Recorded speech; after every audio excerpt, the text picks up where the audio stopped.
You're listening to an Airwave Media Podcast.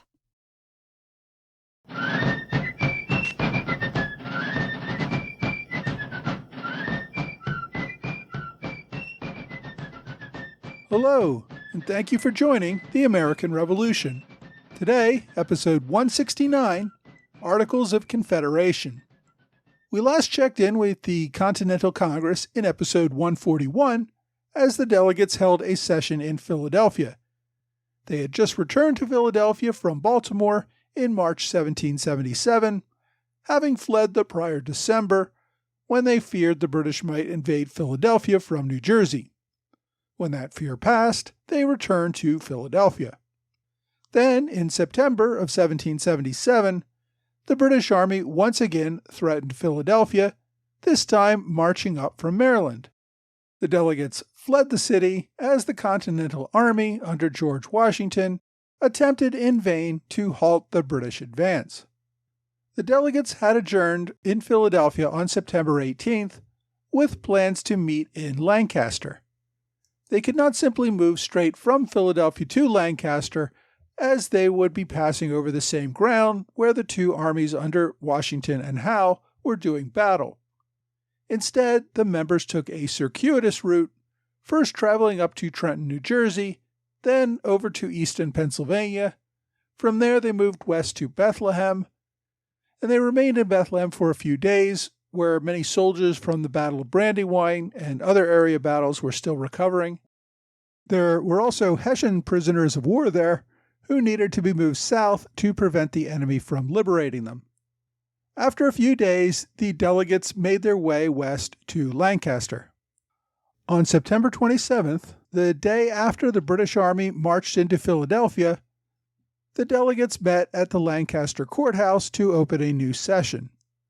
They read a few letters from various generals, including one from the 15th from General Horatio Gates at Bemis Heights, getting ready for the big showdown with Burgoyne's army. When he wrote the letter, Gates had not yet fought the Battle of Freeman's Farm, but was optimistic about the Army's chances of victory. Congress read another letter from General Washington from the 23rd. At the time he wrote it, General Washington still hoped to prevent the British Army from entering Philadelphia and was begging for more supplies. Lancaster was about 60 miles from Philadelphia, probably at least 2 days' march for the British Army. However, the delegates decided it was not quite far enough. After tending to a little more business in that one-day session, Congress adjourned. It ended the session in Lancaster with a resolution to meet 3 days later in the town of York, Pennsylvania. The new location will be 20 miles further from Philadelphia. It would also be across the Susquehanna River, placing another natural barrier between Congress and the British Army in Philadelphia. Another reason for the move was that the Pennsylvania legislature was also meeting in Lancaster. The combination of the two legislative bodies was probably more than the small town could handle. Thus, Lancaster had its one day as the nation's capital. York would become the seat of Congress for 9 months. On the first day in York, President Hancock received more correspondence from General Gates with further updates. He forwarded them to General Washington, since Gates was not keeping the commander up to date directly. Hancock added his own note, saying that he hoped to receive word from Washington soon that he had totally reduced General Howe's army. Washington, of course, made that attempt on October 4th when he attacked at Germantown. See episode 163. Despite his failure at Germantown, Congress nevertheless congratulated Washington on the attempt and ordered a medal struck in his honor. Despite the congratulations, delegates were not optimistic. John Adams wrote in his diary, indicating his desire for a new military leader who could lead America to victory. Quote, "Heaven grant us one great soul, one leading mind would extricate the best cause from the ruin that seems to await it. We have as good a cause as ever was fought for. One active, masterly capacity would bring order out of this confusion and save our country." Around this same time, Samuel Adams made a speech to the delegates where he said, "Our affairs are said to be desperate, but we are not without hope and not without courage. The eyes of the people of this country are upon us here, and the tone of their feeling is regulated by ours. If we as delegates in Congress give up in despair and grow desperate, public confidence will be destroyed, and American liberty will be no more." Having just been chased out of Philadelphia, the delegates really seemed to be feeling on the ropes and desperate that the end might be near. Samuel Adams ended his speech by seeking hope from God to save the cause. Quote, "There have been great times since the opening of this war when we were reduced almost to distress. But the great arm of omnipotence has raised us up. Let us still rely for assistance upon Him who is mighty to save. We shall not be abandoned by the powers above so long as we act worthy of aid and protection. The darkest hour is just before the dawn. Good news may soon reach us from the Army and from across the sea." About this time, many members of Congress either took temporary leave or permanently left Congress to attend to other business. Among them was the President of Congress, John Hancock. He stepped down in October and wanted to return to Boston to attend to his business. He gave a simple farewell speech, and one of the delegates moved to thank Hancock for his nearly 2.5 years of service. You'd think a motion just saying thank you to a retiring officer would be pretty non-controversial, but it wasn't. Members objected, and the motion barely passed by a vote of 6 states to 4. Among those opposed was Hancock's own Massachusetts. Opponents argued that it was improper to thank any delegate simply for discharging his duties of office. Many of the delegates had grown to dislike Hancock, not the least of whom were Samuel and John Adams, who had worked with Hancock for decades. They considered Hancock vain and disliked his efforts to help friends secure political office. When a delegate asked Samuel Adams if he could forgive Hancock, he said he would both forgive him and forget him. For the new president, Congress chose Henry Laurens of South Carolina. Laurens came from a wealthy family of rice farmers, but had made a fortune as a partner in one of the largest slave trading companies in North America. He had served as a lieutenant colonel in the militia during the French and Indian War, where he led several campaigns against the Cherokee in the Carolinas. In the years leading up to the Revolution, Laurens served in the Colonial Assembly, where he was considered a moderate in the political arguments with Parliament and led efforts to broker a political compromise. However, as politics and South Carolina turned more radical, so did Laurens. He served in the Provincial Congress in 1775 and became the state's first vice president in 1776. He had come to the Continental Congress as a delegate only a few months prior to his election as the body's new presiding officer. Henry Laurens's son, John Laurens, had been studying law in London before the war. He returned to America over his father's objections and took a commission in the Continental Army. To keep him out of direct combat, Henry got his son a position as an aide to General George Washington.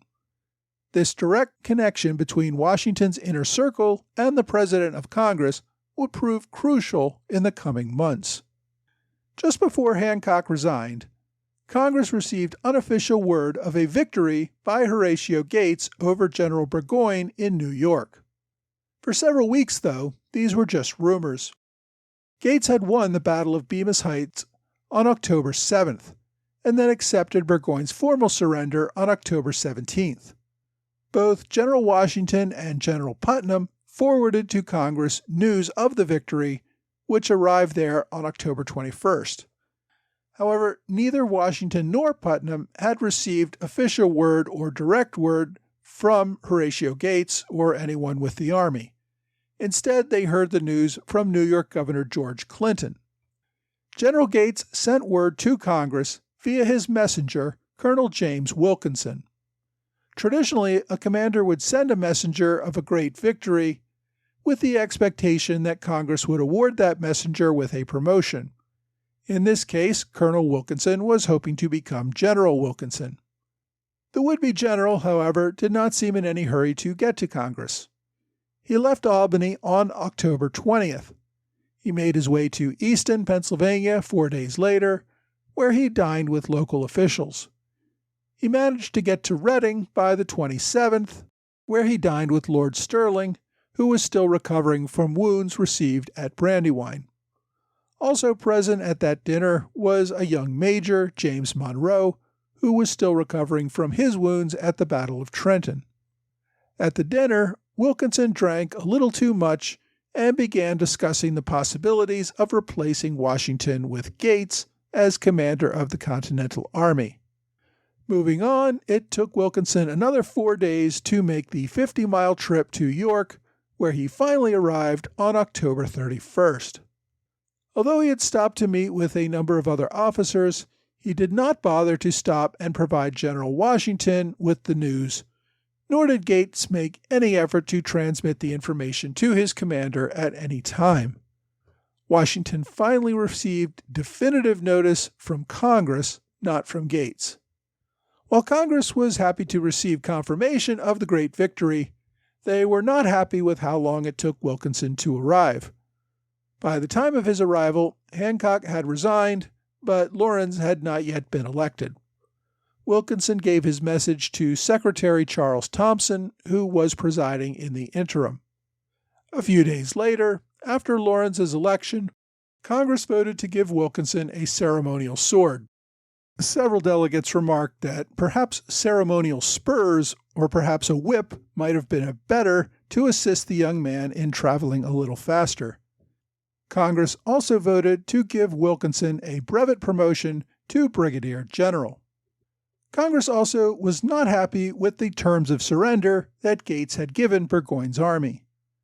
The decision to allow the British and Germans to return to England seemed to undercut the value of capturing the army in the first place. Whatever their concerns, publicly, Congress voted on November 4th to thank General Gates for his great victory. It also voted to set December 19th as a national day of thanksgiving to God for allowing such a great victory. Much of Congress's daily work involved correspondence. Congress regularly received letters from all sorts of people. Many came from generals, state politicians, or other notable men. Typically, such letters would be read aloud and acted on by the entire body or sent to a committee for further consideration. In mid-October, General Washington forwarded a letter from the Reverend Jacob Duché in Philadelphia. Duché had served as minister to the First Continental Congress and was considered a patriot. He had remained in Philadelphia when the British Army occupied the city, and there he was arrested on charges of treason against the king. The British soldiers released Duché a short time later, but Duché sent a letter to General Washington essentially saying that he never really supported independence and that the rebellion was pretty much lost at this point. He called on Washington to renounce independence, seek a negotiated peace, accept pardons from General Howe, and return royal authority to America. Washington often forwarded letters to Congress without comment if he thought it involved something that Congress needed to make a decision about. In this case, however, he forwarded the letters with comments that he thought the author's comments were curious, extraordinary, and ridiculous. Even so, it was Congress's place to respond to any political proposal, not the place of a military commander. Congress read the letter but did not act on it. The letter eventually reached state officials who charged Duché with treason against the state of Pennsylvania and confiscated all of his lands. Duché would be forced to leave Philadelphia with the British and would be exiled from his home state. Such defeatism would not be tolerated. Also, within a few days of opening the York session, even with all the other things happening, the Congress resumed its debate on the Articles of Confederation. Since just after passage of the Declaration of Independence more than a year earlier, Congress had been debating the Articles 2 or 3 days each week. After getting to York, the delegates made a final push, spending at least some time every day to finalize the agreement on the Articles. Debate remained contentious. One of the biggest issues was over representation.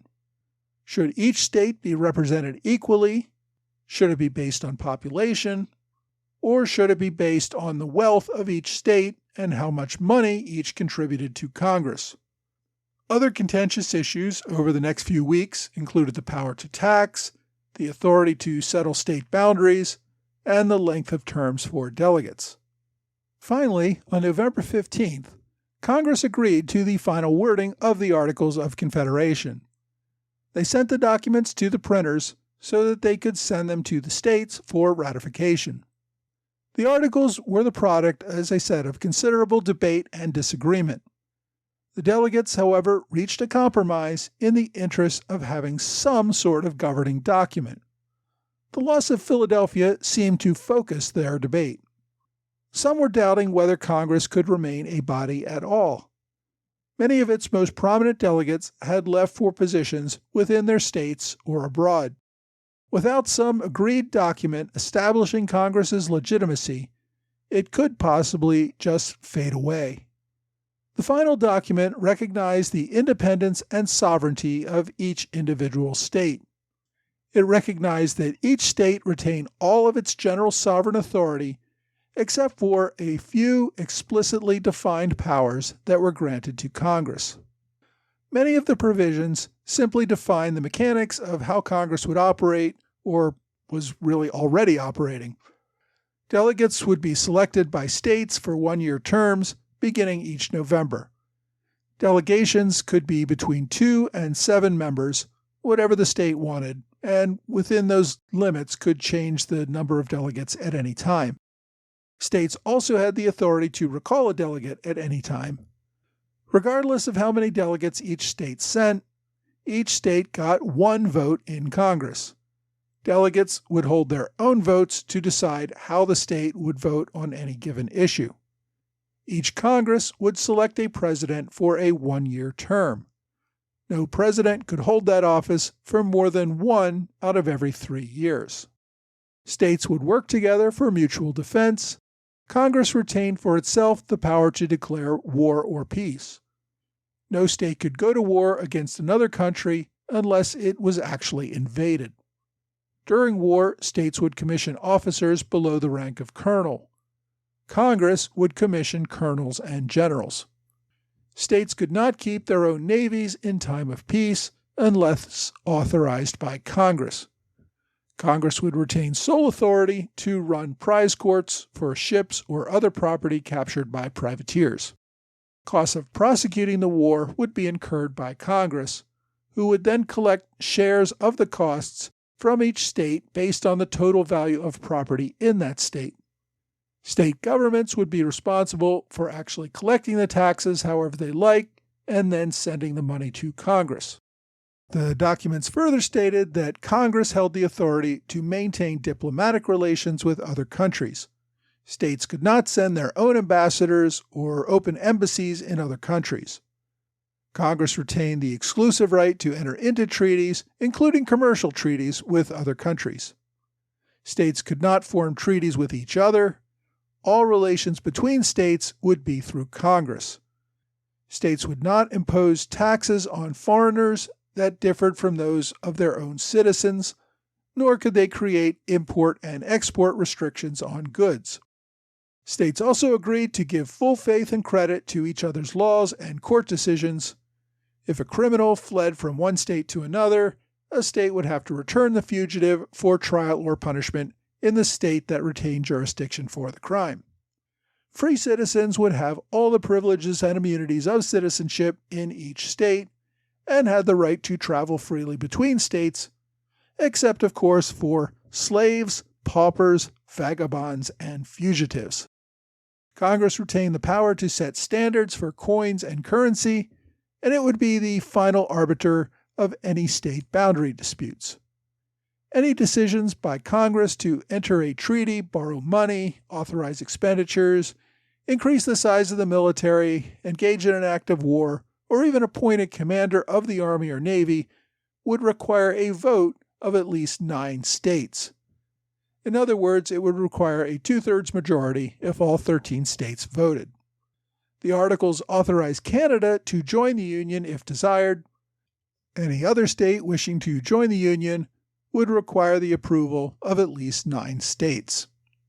Approval of the Articles would require ratification by all 13 states before it could go into effect. Any future amendments to the Articles would also require unanimous approval by all states, as well as the approval of Congress itself. Congress submitted the Articles to the states for ratification. Just as debate had been contentious within Congress, so it was in the state legislatures. One of the biggest sticking points for many state leaders was the authority given to Congress to set state boundaries. Many states had claims on land stretching all the way to the Pacific Ocean. Some also had boundary disputes with neighboring states. State leaders had great concerns about letting Congress make decisions about how to resolve those disputes. Congress would likely make new western states out of most of their land and would use land sales to pay off promises to veterans or raise other funds. The value of those western lands were seen as future income for many states. They did not simply want to give that wealth away. At the same time, many states without western land claims absolutely wanted those lands turned over to Congress. They did not want to be next to huge states that dominated the continent and dwarfed their own limited land claims. These states would not ratify the Articles until the larger states showed a willingness to give up their claims to western lands. It had taken Congress well over a year to work out the proposed Articles of Confederation. The states would debate ratification for another nearly 4 years. The last holdout, Maryland, would ratify the Articles in 1781, finally allowing them to take effect. Until then, Congress would continue to operate under its own ad hoc rules, making up the rules as they went along and simply hoping that the states would comply. Meanwhile, Congress continued to publish the Articles, even producing a French version to send to Benjamin Franklin in Paris. Delegates hoped that it would convince the French to recognize the United States as an independent nation. As all this happened, the war, of course, continued to rage. Next week, the British, under General Howe, attacked Washington's army at White Marsh, Pennsylvania.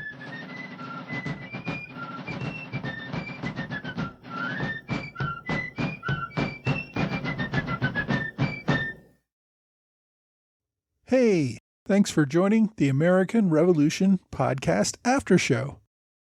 My continued thanks to Trey Nance and George Davis for their ongoing support of the podcast at the Alexander Hamilton Club level on Patreon.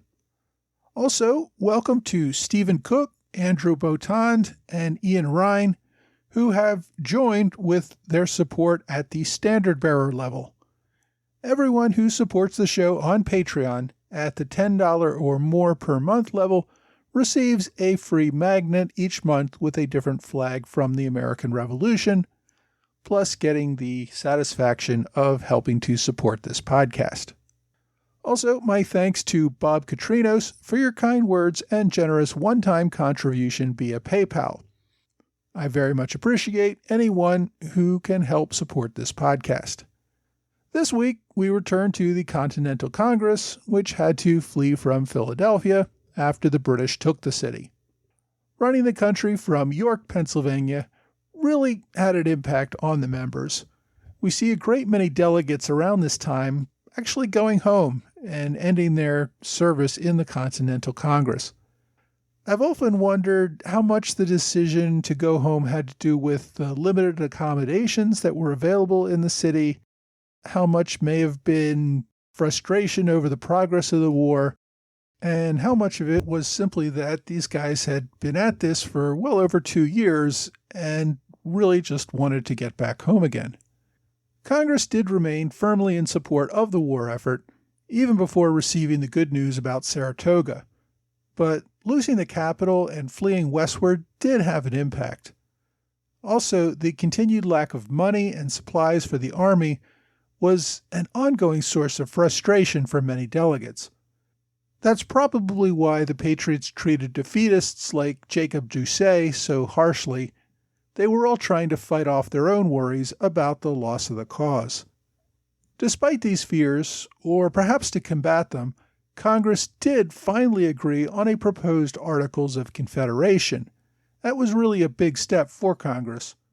They'd been debating these ever since, well, before they declared independence, and still had reached no consensus.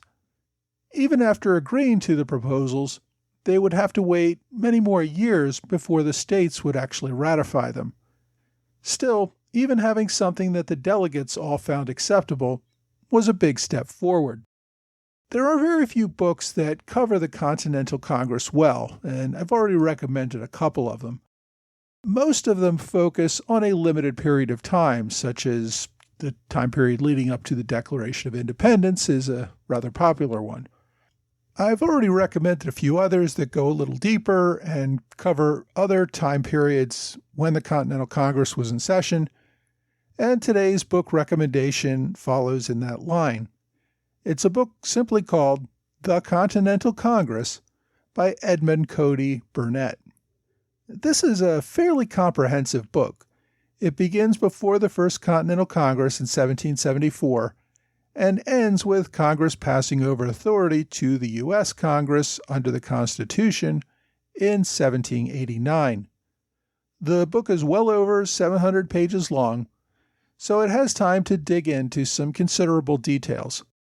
One frustration I had with the book, though, is, and one reason it's probably not terribly useful for researchers, is that there are no footnotes or endnotes anywhere to be found. I guess you just have to take the author's word for it. So while the book is very well researched and has lots of information, it's not going to be much help if you're trying to verify anything that's been written in it. The other frustrating thing about this book is that it is impossible to find. It was first published in 1941, I believe, with a reprint done in the 1960s. There are a handful of used copies available on Amazon, but even those are at crazy high prices for what it is. Fortunately, I've been able to use an e-copy that is available on archive.org, and of course you're able to view it there as well. Since the book may still be under copyright, although I doubt it is, but archive.org has to assume it may be, you can only borrow the book for a period of time. You can't permanently download it. Even so, having the book available in that limited capacity has been very helpful to me and may be useful to you as well. The author, Edmund Cody Burnett, worked for many years for the Carnegie Institute of Washington, editing correspondence of the Continental Congress. Before he produced this book, he produced a multi-volume work containing all that correspondence. I guess he felt he didn't need the footnotes to other authorities, since he pretty much was the ultimate authority on the Continental Congress at the time he was writing. Burnett was born during the Civil War and died back in 1949. But his lifetime of research into the Continental Congress and his book by that name are still an interesting read. My online recommendation this week is the transcript of the Articles of Confederation. For those of you who are interested in the Constitution, the Articles provide a better understanding of where the constitutional delegates were coming from. You'll find many similar phrases that later found their way into the Constitution, and you can see where the Constitution differs from the Articles because of things that ended up not working. Because the Articles of Confederation aren't good law anymore, they generally get ignored, but they very much were an important founding document, and I think one worth understanding a little better. As always, I've included a link to the transcript on my website and blog at amrevpodcast.com. Well, that's all for this week. I hope you will join me again next week for another American Revolution podcast.